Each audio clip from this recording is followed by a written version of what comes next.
First, I have a little surprise for you. Look there, right in front of you. Tombstone. 3 of them. The first one is your mother. The second one is your brother. They're both sleeping soundly under them. And the third one... It's mine.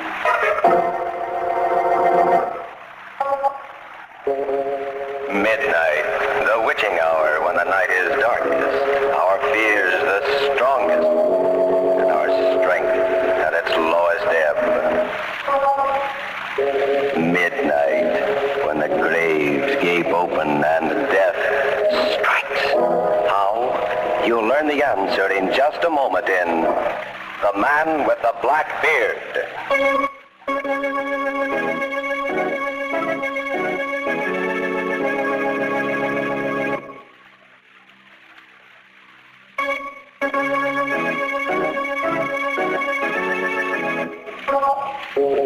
And now, Murder at Midnight, Tales of Mystery and Terror by radio's Masters of the Macabre. Our story by Sigmund Miller is The Man with the Black Beard. A few minutes before 12 o'clock, midnight, Charles Corbett is sleeping peacefully, but not his wife, Evelyn.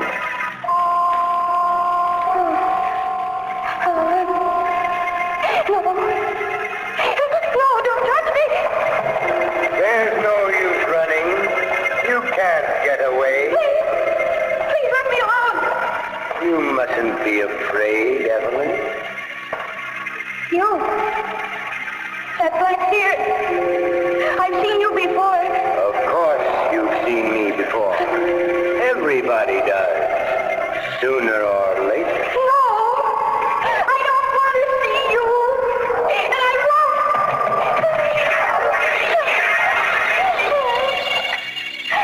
Scalpel, please. What are you doing? You can't operate on me. You can't. Just hold still. After this first incision, you won't feel anything. There's nothing wrong with me. Let go of me. No one's holding you. Get up. I'm trying to. I can't. No, Evelyn. Your face. Your growing beard. Yes, Evelyn. The black beard.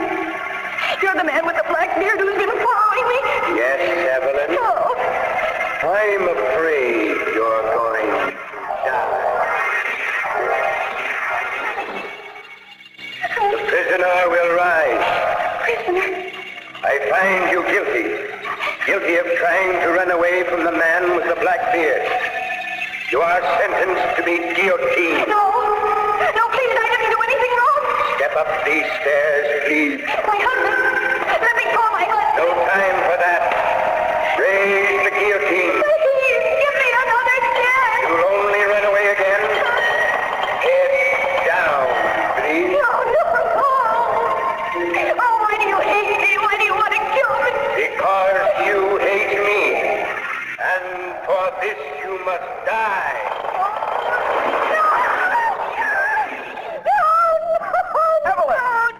What's the matter, darling? Giles, help me. Stop it. You're perfectly safe, darling. Look, You're in bed. I'm in bed. Yes. Oh, Giles. Oh, what was it, darling? What was it? Was it a bad dream? Oh, Giles. It was the most dreadful dream I've ever had. Oh, there. There was a man with a black beard, and he was trying to kill me. No, darling. At first he was a doctor. He was going to operate on me. And then he tried to guillotine me. And the knife was just going out. Oh. But you... Poor darling, it's all my fault. Oh, no. Why is it your fault? I'm telling you about that latest case of mine, that murder case. No, Charles. No, I don't think it was that. No, I've dreamed about that man with the black beard before. Charles, it means something. When did you dream about it before? I don't know. It was about a month ago. Oh, yes, that was when I got my new job. That makes sense. No, Charles, there's something else. I can't help feeling it. I can't help feeling that I'm going to die. Don't say that, Evelyn. No, I feel it in my bones, Charles. I'm certain. I'm going to die. Soon.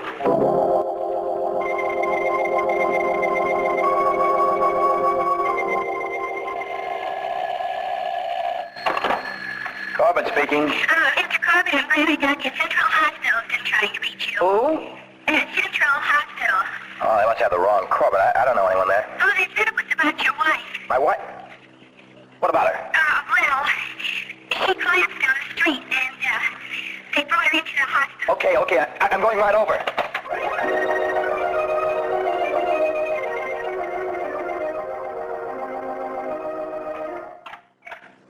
Evelyn.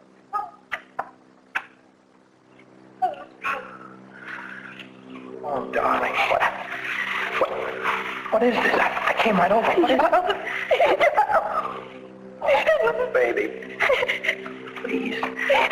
Please, honey, don't cry.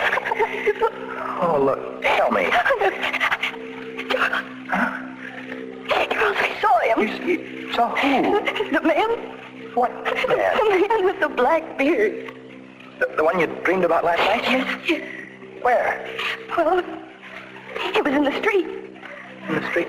No, I left the office. I was going out for lunch. And I was just going out of the lobby when I saw him, a man with a black beard. Oh, now, darling. I stared at him. I tried to place him. And then I realized that he was the man from my dream. He nodded to me, Charles. I guess I must have fainted. Well, Evelyn, honey, it can't be the same man. It's just your imagination. No, Charles, it's not. It was the same man. I remember his face in every detail. No, I don't see. Oh, I guess we have to do something about this, darling. What can we do? Look, suppose we go to see Dr. Lieber. He should be able to help you. No. It's no use, Charles. He's after me. The man with the black beard. I'm going to die, Charles. I'm going to die.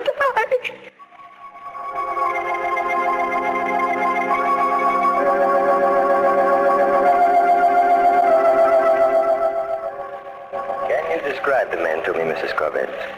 Yes, Doctor, I can. He has a long, narrow face, deep-set black eyes, and a black beard. Had you ever seen him before before you dreamed of him? No, I don't think so. And you believe the man you saw in the street and the one you dreamed about are the same? I know they are. You say he nodded to you, as if he knew you. Oh, he knew me, all right.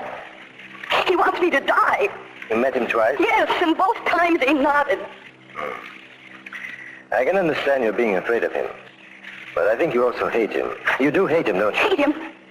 Doctor, I could kill him without even thinking twice about it. I see. What do you think, Dr. Lieber? If she did not hate him, the explanation would be simple. She might have seen this man with a black beard before she dreamed of him just passing in the street. And she could have had a nightmare about him. But hate is important. Hating him the way she does, that means he has become a symbol to her. A symbol? Then you don't believe he's a real person, do you? That he's really threatening me? Not in the way you mean. What we'll have to do is to find out just what he does stand for. But, Doctor, I tell you, I know what he stands for. He stands for death. I'm not going to tell you to forget him, Mrs. Corbett, because you won't. But if you'll come back again tomorrow, well, we'll see if we can't find out a little more about him.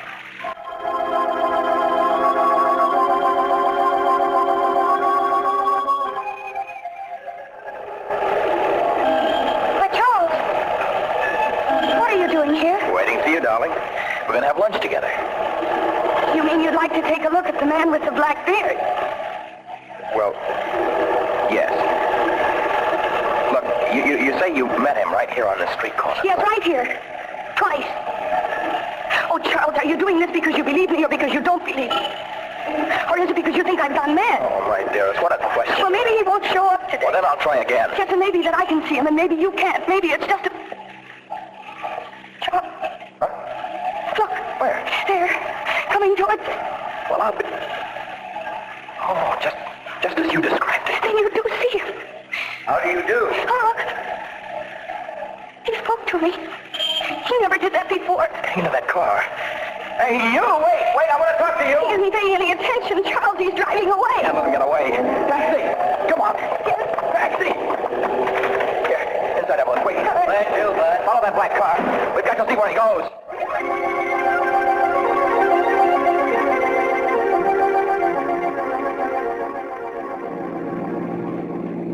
Listen, mister, how much longer are we going to keep tailing this guy? We're way outside the city limits. Yeah, we're going to tail him until we find out where he's going. You haven't lost him, have you? No, he can't go much further because this road... Hey, he's turning off. Huh? Into the cemetery. What? What did you say? The Cypress Cemetery. He's going in. Well, step on it, will you? I'm going to catch him. Don't worry. There's just this one road, and the entrance gate's on the other side of this curve. There's an attendant there. He'll have to stop and show a pass or something. Holy smoke. He's gone. Hey, stop at that gate, will you? Yes, sir. Excuse me, we're looking for a big black car that just came through here. Black car? There hasn't been a car through here for an hour. You see, Charles, I told you. I told you. Stop it. Look, there must have been one. We followed it all the way from town. A man with a black beard was driving it. Mister, I say there hasn't been a car through here for an hour, with or without a beard. A man with a black beard and a black car vanishing into thin air at the gates of a cemetery. But then, where would you expect a trail to end that began with a nightmare? A dream of murder at midnight.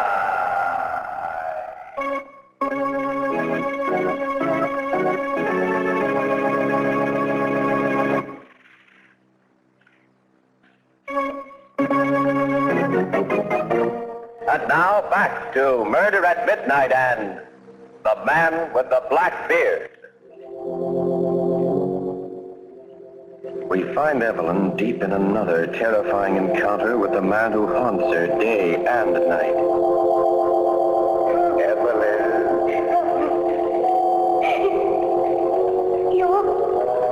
You again?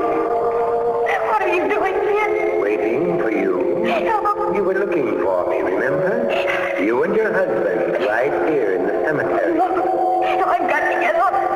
This is just another dream. It's a nightmare. Is it? Yes. Look at me. I'm very real. Here. Touch. No, you're cold. Always. Oh, why don't you leave me alone? Why are you pursuing me? It's you who are pursuing me. It's a lie.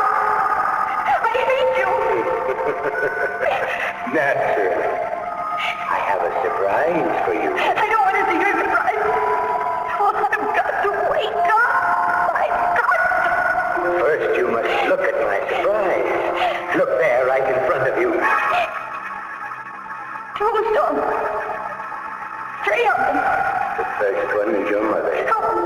The second is your brother. And the third one, do you recognize that?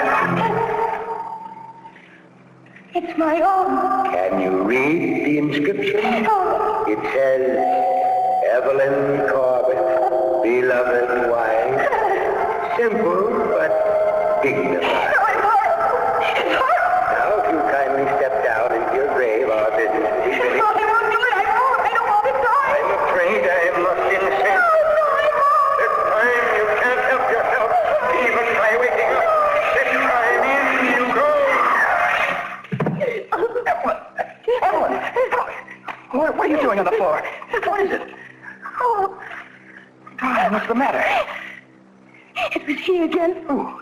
It was the man with the black beard. He threw me into my grave. Oh, no, darling. You fell off the bed, that's all. Come on here. Here, darling, help you up. Back on the bed. There. Oh, Charles. Oh, Charles, if this keeps up, I'll go out of my mind. I know, darling. Oh, Charles, do something. You just got to do something.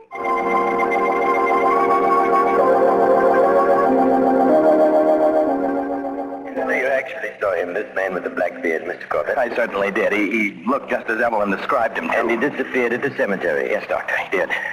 Well, that isn't so mysterious. He might have gone off on a side road or something like that. But he didn't, Doctor. He just vanished into thin air. Mrs. Corbett, I want you to try to remember how many times you've dreamt about it. Now, it's important. Yes. 3 times. Are you sure? Well, I think I am. When was the last time someone close to you died? Died. About 6 years ago. Who was it? It was my brother. My only brother. Were you very fond of him? Yes. Did you have nightmares then? Oh, Yes, I think so. Did you dream about the man with the black beard then? I'm not sure. Think back. No, I can't remember. I have a feeling that I did. Only I can't be too certain. It will come to you. Maybe not now, maybe tomorrow or the day after. Let me know immediately when it does. I don't get this, Doctor. What has that got to do with the immediate problem? A great deal, Mr. Corbett. But the man with the beard is a real person. No, he isn't. He isn't a real person. What, he was no, there. I think he's dead. Hunting for me. I see. Of course, one way we can prove he's not is to get hold of him. Talk to him. Well, I'll take that job. I'll find him. And when I do, he's going to do a lot of talking.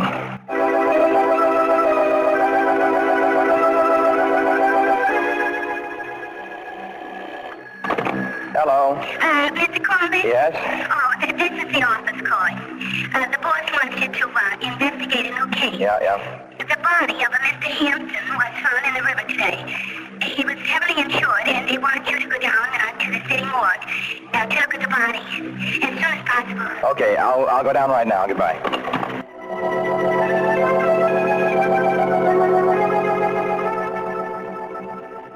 When was that body fished out of the river? Several hours ago.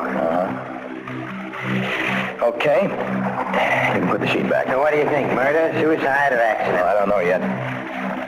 Hey, there he is. Here. He? Who? The man with the black beard. He just walked out of the slab room. I didn't notice. Hey, wait a minute. Oh, gone. Must have taken the elevator. Right. Oh, I've got to find that guy. Come on. Okay, watch your step. Did you just take down a man with a black beard? No, sir. But you must have. He came out of here just a minute ago. Well, maybe you walked down. It's only 2 flights. Oh? Where are the stairs? Right over there. Okay, I'll see.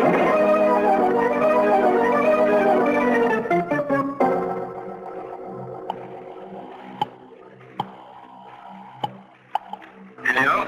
Hello, Dr. Lieber? Yes? This is Charles Corbett. Anything wrong? I just saw the man with the black beard again. You did? Where? Down at the morgue. Did you talk to him? No, he disappeared. I ran after him, but he just vanished. That's too bad. We've got to get a hold of him, Doctor. Perhaps we can meet him at the street corner near my wife's office. She's seen him there several times. I have a very heavy schedule, but when's the best time? About 1 o'clock? That is it. Look, should I have Evelyn come too? Yes, that might be a good idea. Good. Maybe we can clear this up today.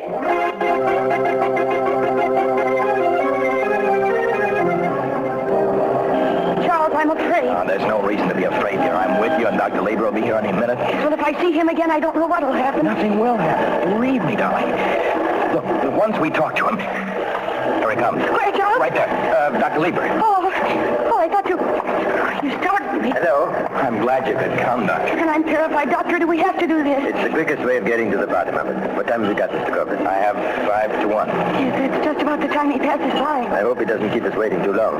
Dr. Lieber, really, you've been wonderful about this whole thing. If it hadn't been for you and Charles, I don't... What is it, Mrs. Corbett? What's the matter? Look, over there. It's he. He really does have a black beard. I've got to get away. I've got to get away. Stay here. Nothing's going to happen to you. He's coming over here. Good. Oh, no, don't let him touch me. Don't. Please, Mrs. Corbett. Good afternoon. How do you do, sir? I believe you're the people who are looking for me. How did you know that? The guard out at the cemetery told me. He described you and the lady perfectly. Oh, look out. I've got her. Evelyn. She's fainted. Better take her someplace quiet where she can... My place is just up the street there, a few doors. If it won't bother you too much, Of course not. Show us.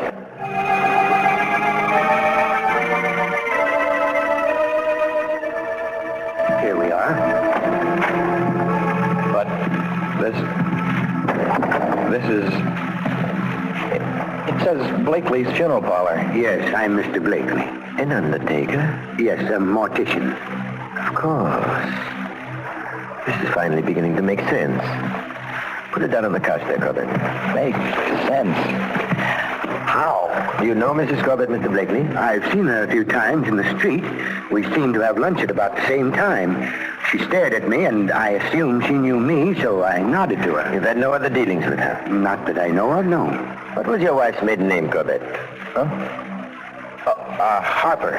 Why? Would you look that name up in your files, Mr. Blakely? Why, yes, of course. Let me see. Hadley, Halton, Harper. Cecilia M.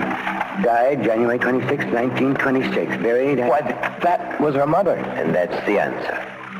She loved her mother very much. Very much. Yeah, she was only 6 years old at the time, but she always said... An age of deep feeling, without any real understanding of cause and effect. Her mother died, and Mr. Blakely came and took her away. As a result, she attributed her death to him. He came to represent death to her, and thus became an object of terror and hatred. But I don't understand. After all these years... She didn't remember him consciously because she wanted to forget about him. But the subconscious mind never forgives or forgets. She must have seen him in the street without really being aware of it. Then her subconscious mind went to work, started creating those nightmares. And you think that when we tell her all this and we explain... I'm sure of it. Yes, but Doctor, how can we explain the attendant at the cemetery and the guy at the morgue? You know, they said they hadn't seen him. Now that we know that Mr. Blakely, the bearded man, is an undertaker, a mortician, the explanation is simple. He was such a familiar figure at the cemetery and the morgue that his presence did not quite register on their conscious mind. Just as we never noticed our waiter at a restaurant. Oh, yes. Oh, yes, of course. I see. Now, let me take a look at her. She should be coming to now. Good Lord. What is it? Doctor, what's the matter? I don't seem to find any pulse. I'm afraid. The strain and the shock. You mean... You mean... I'm afraid she is, Mr. Corbett. After all, when they believe someone to be dead, they can be dead.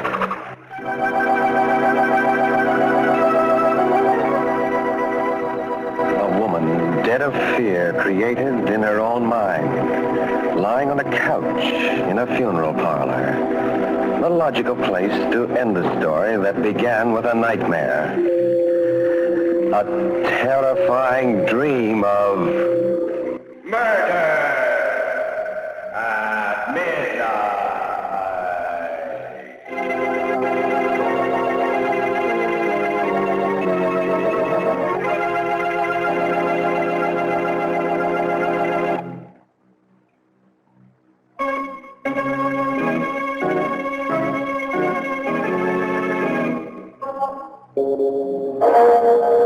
Remember to be with us again when death steps smiling from behind the tombstone and the clocks strike 12 for murder at midnight. The part of Evelyn Corbett was played by Mercedes McCambridge. With music by Charles Paul, Murder at Midnight was directed by Anton M. Leader.